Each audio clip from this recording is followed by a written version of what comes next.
निंदा पर ध्यान न दें। प्राचीन काल में एक संत दूसरे गांव जाने के क्रम में अपने एक शिष्य के साथ एक गांव में कुछ दिनों को लिए रुके। गांव के लोग संत के पास अपनी समस्याएं लेकर पहुंचने लगे। संत बहुत विद्वान थे। वे अपनी बुद्धि से सभी परेशानियों को दूर करने रास्ता बता देते थे। कुछ ही दिनों में संत की प्रसिद्धि पूरे क्षेत्र में फैल गई। संत रोज प्रवचन भी देते थे।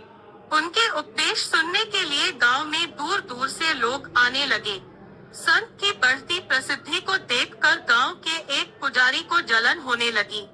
वह सोचने लगा कि इस तरह तो उसके भक्त भी संत के पास पहुंचने लगेंगे। पुजारी जलन की वजह से संत को शत्रु मानने लगा था। पुजारी ने संत की छवि खराब करना शुरू कर दिया। वह गांव के लोगों को कहने लगा कि ये संत पाखंडी है और लोगों मूर्ख बना रहा है। पुजारी के कुछ साथी भी इस काम में उसका साथ दे रहे थे। एक दिन संत के शिष्य ने गांव में अपने गुरु की बुराई सुनी तो वह क्रोधित हो गया। शिष्य तुरंत ही गुरु के पास पहुंचा और गांव में हो रही बुराई के बारे में बताया। संत ने शिष्य की बातें सुनी और कहा कि हमें इन बातों पर ध्यान नहीं देना चाहिए।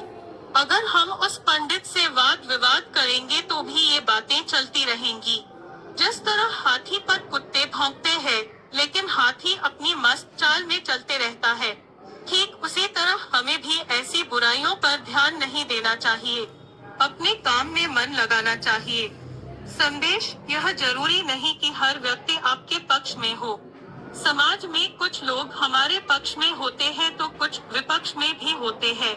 हमसे मतभेद रखने वाले लोग दूसरों के सामने हमारी बुराई करते हैं और वे हमारी परेशानियां बढ़ाने रहते हैं।